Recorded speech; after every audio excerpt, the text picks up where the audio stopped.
Magandang araw at magandang bagong taon sa inyong lahat mga friends.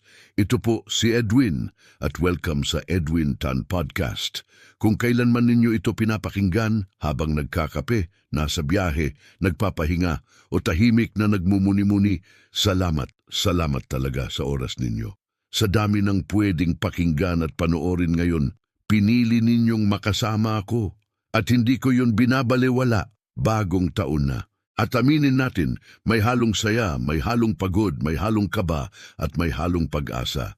Para sa iba, ang New Year ay parang reset button. Para naman sa iba, parang continuation lang ng mga laban na hindi pa tapos. At kung kabilang ka sa pangalawa, okay lang yon, hindi ka nag-iisa. Alam mo, gusto kong maging totoo sa inyo. Ang bagong taon ay hindi magic. Hindi ito automatikong nagpapabago ng buhay sa isang iglap. Hindi nito basta binubura ang sakit, pagkukulang o mga pagkakamali ng nakaraan. Pero may isang mahalagang bagay ang bagong taon na hindi natin dapat maliitin. Binibigyan tayo nito ng pagkakataon.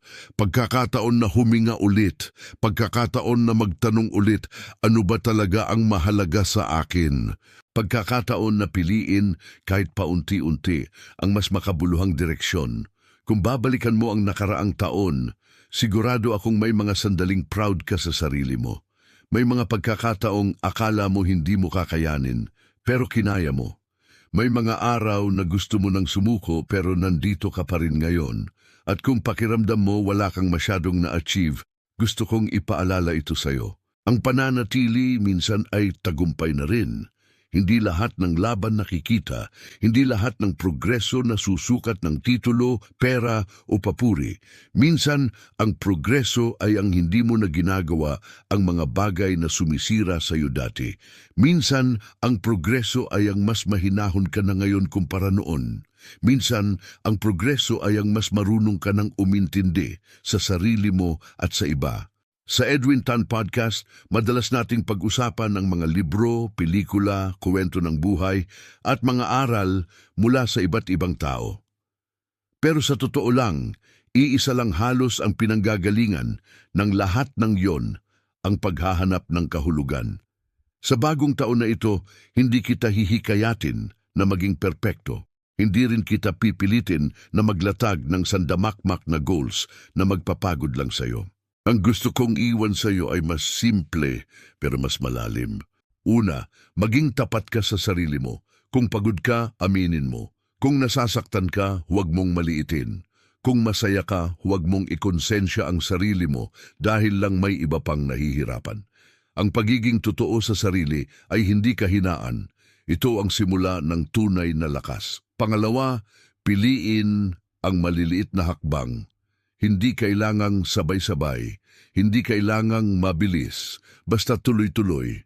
Isang pahina ng libro, isang mabuting desisyon sa isang araw, isang paghingi ng tawad, isang pagpapatawad kahit sa sarili mo muna.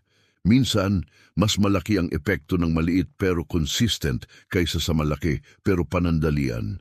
Pangatlo, alagaan mo ang loob mo. Sa mundong maingay, mabilis at puno ng opinyon, madaling mapagod ang kaluluwa. Kaya kung kailangan mong magpahinga, magpahinga ka. Kung kailangan mong umiwas muna, okay lang. Kung kailangan mong manahimik, gawin mo. Hindi ka tamad kapag nagpapahinga ka. Tao ka lang. At pang-apat, huwag mong sayangin ang pagkakataong magmahal sa kahit anong paraan na kaya mo. Magmahal sa pamilya, magmahal sa kaibigan, magmahal sa mga hindi mo lubos na kilala. At pinakamahirap minsan, magmahal sa sarili. Hindi ito laging grand gestures. Minsan, simpleng pakikinig lang. Minsan, pagintindi. Minsan, pagbitaw sa galit na matagal mo nang pasan. Sa bagong taon na ito, hindi ko alam kung ano ang eksaktong haharapin mo. Hindi ko alam ang mga laban na paparating. Pero alam ko ito, may kakayahan kang harapin ang susunod na kabanata kahit hindi ka sigurado sa lahat ng detalye. At gusto kong malaman mo sa podcast na ito, hindi ka nag-iisa. Hindi ito espasyo ng mga taong perfect. Ito ay espasyo ng mga taong patuloy na natututo, nadadapa, bumabangon at umaasang may mas malalim na saysay ang lahat ng pinagdadaanan. Sa lahat ng sumuporta, nakinig, nag-share, nag-comment at nagpadala ng mensahe, maraming salamat. Kayo ang dahilan kung bakit may saysay ang bawat episode, bawat kwento, bawat pagninilay. Sa bagong taon, asahan ninyo na mas marami pa tayong pag-uusapan. Mas maraming kwento, mas maraming tanong, mas maraming sandaling mapapaisip tayo, mapapangiti, at minsan mapapatahimik. Hindi para bigyan kayo ng lahat ng sagot, kundi para samahan kayo sa paghahanap. Bago tayo magtapos, gusto kong iwan ito sa'yo. Kung pakiramdam mo huli ka na, hindi pa. Kung pakiramdam mo kulang ka, hindi ka nag-iisa.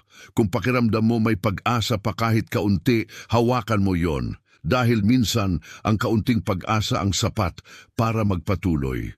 Muli, ako po si Edwin, at ito ang Edwin Tan Podcast. Salamat sa pagsama sa akin sa bagong taon na ito. Mag-ingat ka, magpakatotoo ka, at huwag mong kalimutan, may liwanag kahit dahan-dahan. Maligayang bagong taon sa inyong lahat.